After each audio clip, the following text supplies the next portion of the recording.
पायल, ये नाम मुझे कचोटने लगा। दिल में एक सवाल रह रहकर उठने लगा कि कहीं ये मेरी पायल तो नहीं। फिर भी खुद को दिलासा देते हुए मन ही मन समझाता और कहता, नहीं नहीं, ये मेरी पायल नहीं है। मेरी पायल ऐसा नहीं कर सकती। और भाई, क्या हाल? आजा कैंटीन चलते हैं। क्लास में आते ही प्रकाश ने मुझसे कहा।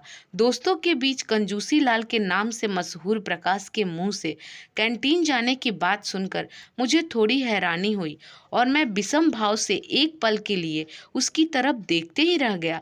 शायद उसको भी मेरी हैरानी का अंदाजा लग गया था और उसने मुस्कुराते हुए कहा, अबे चल, आज खर्च तेरा भाई करेगा। तेरा एक पैसा भी नहीं खर्च कराऊंगा, पक्का वादा रहा। आत्मविश्वास से सरोबार आज की इस प्रकाश की बातों ने मुझे प्रभावित भी किया और आगाह भी। यह जानकर भी उत्सुकता में कि आखिर आज बात क्या है जो प्रकाश खर्च करने को तैयार हो गया। कंजूसी लाल के कंधे पर हाथ धरे मैं भी उसके साथ कैंटीन की ओर चल पड़ा। मैंने कहा, क्यों बे कंजूसी लाल, आज के इस तेरे खर्च का राज क्या है? कहीं ऐसा तो नहीं तू एक कॉफी के बदले मुझसे काम निकलवाना चाहता है? उसने पीठ पर एक घुड़की देते हुए कहा। अबे चश्मिश, तुझसे कोई काम भी हो सकता है भला जो मैं तेरे से काम निकलवाऊंगा? मैंने भी उसकी खिंचाई करते हुए कहा। फिर भी बात तो कुछ जरूर होगी जो आज इस कंगाल के जेब से पैसे निकल रहे हैं। इस तरह एक दूसरे के टांग खींचते हुए हम कैंटीन पहुंच गए, जो कि हमारा अड्डा था। मैं सीढ़ियों वाले उस टेबल की तरफ बढ़ चला और प्रकाश काउंटर की तरफ। थोड़ी देर में 2 पिज्जा और एक कोल्ड ड्रिंक की बोतल लिए वह टेबल पर आ गया। कोल्ड ड्रिंक की ये बोतल देखकर मैंने कहा, क्यों बे कंजूसी लाल, दिखा दी ना अपनी कंजूसी। उसने धीरे से मेरा चश्मा उतारा और कहा, मिस्टर चश्मिश, कोल्ड ड्रिंक और एक पिज्जा तेरा है। मैं कोल्ड ड्रिंक नहीं पीऊंगा। हाँ, अगर मूड हुआ तो 1-2 घूंट मार लूंगा। वैसे भी इतना ज़्यादा तो तू ही पी जाएगा। मैंने उसे टोकते हुए कहा, चल दे दूंगा 2 घूंट कोल्ड ड्रिंक के, तू भी क्या याद करेगा। चल बक, बात क्या है? बात शुरू करने से पहले उसकी आंखों में एक चमक दिखी और होठों पर मुस्कान बिखर आई। मैंने मजे लेते हुए कहा, ओए होए, क्या बात है? कंजूसी लाल की कंजूस आंखों में ऐसी चमक? दिल विल दे बैठा क्या जनाब? हाँ, या फिर गुलाब का फूल दे दिया किसी कोमल कली को? उसने झेपते हुए कहा। हाँ, कुछ ऐसा ही समझ ले चश्मिश। ये बात सुनकर तो जैसे मेरे मन उत्सुकता से उफान मारने लगी। मैंने उसे कुरेदते हुए कहा, कौन है वो मोहतरमा? प्रकाश ने कहा, यार नाम नहीं पता, लेकिन वो फर्स्ट ईयर में पढ़ती है। हाँ तो क्या, उसने तुझे प्रपोज कर दिया, गुलाब दे दिया? उसने कहा, यार मुझे तो पता है, मुझे इन सब मामलों में डर लगता है, उसने ही मुझे ये खत दिया है। ऐसा कहते हुए उसने अपनी जेब से एक खत निकालकर मुझे दिखाया। मैंने उसके हाथ से फटाक से खत छीन लिया और खोलने लगा। उसने मुझे रोकने की नाकाम कोशिश करते हुए कहा, भाई यहाँ नहीं यार, पार्क में चलकर पढ़ लियो। मैं तुझे मना नहीं करूँगा, तू चाहे तो फिलहाल इसे रख ले, लेकिन यहाँ मत पढ़। अभी किसी ने देख लिया तो बात का बतंगड़ हो जाएगा। मैंने भी तपाक से कहा, तो फिर चल पार्क में। मैंने एक हाथ में कोल्ड ड्रिंक की बोतल उठाई और पार्क की तरफ चल पड़ा। तभी घंटी बज गई। उसने कहा, भाई बेल बज गई, चल क्लास में चलते हैं, लंच टाइम में खत पढ़ेंगे। मैंने कहा, तुझे जाना है तो जा, मैं ये खत पढ़कर ही जाऊंगा। और मैं पार्क की तरफ तेजी से बढ़ने लगा। मेरे पीछे पीछे वो भी आ गया। पार्क में पहुंचकर हम दोनों एक पेड़ के नीचे बैठकर उस खत को पढ़ने लगे। खत की शुरुआत एक रूमानी शायरी से हुई थी। जब से देखा तुझे, ना खुदा से कुछ मांगा हमने, बस तू बन जाए हमदम, मेरी खुदा से यही कहा हमने। प्रिय प्रकाश, जब से मैंने आपको देखा है, मेरी आंखों की नींद और रातों का चैन सब खो गया है। कई दिनों से आपसे ये बात कहना चाहती थी, लेकिन हिम्मत नहीं जुटा पा रही थी। वो क्या है ना, हम फर्स्ट ईयर में हैं और आप लास्ट ईयर में, तो थोड़ा डर लग रहा था। आज किसी तरह हिम्मत जुटाकर इस खत में अपनी भावनाओं को जाहिर कर रही हूँ। मुझे आप बहुत पसंद हो।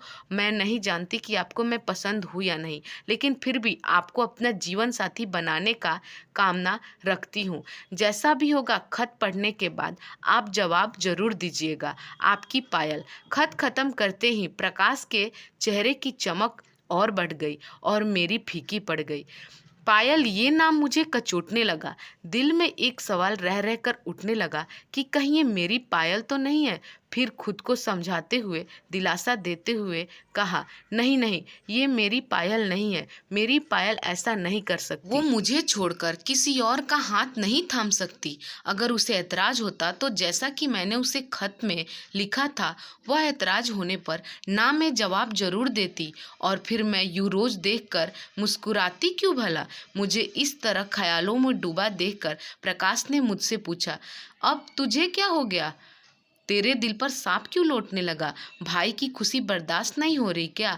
अपने ख्यालों से निकलकर मैंने उससे कहा, नहीं यार, ऐसी कोई बात नहीं है।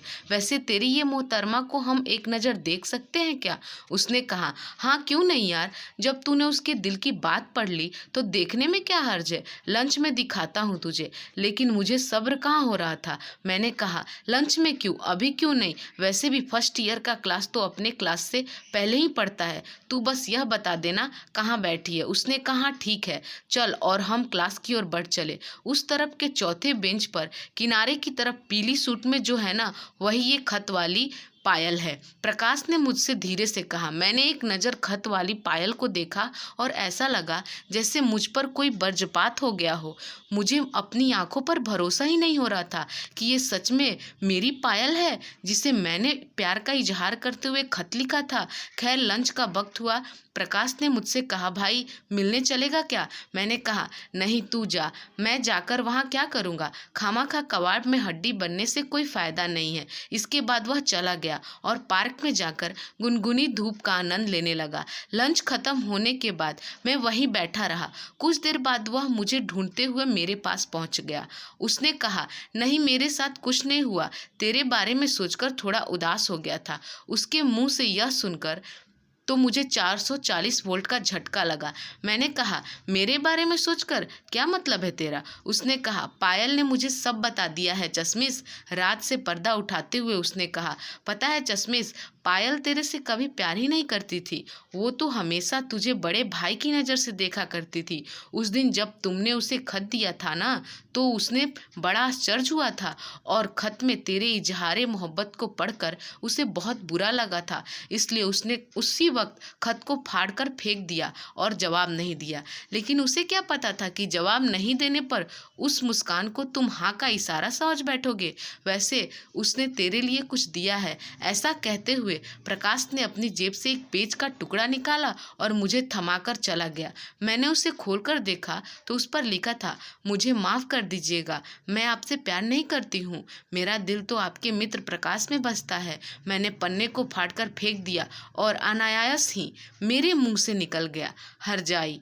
दोस्तों, अगर आपको हमारी ये कहानी पसंद आई हो तो कृपया हमारे वीडियो को लाइक करें और चैनल को सब्सक्राइब करें। धन्यवाद।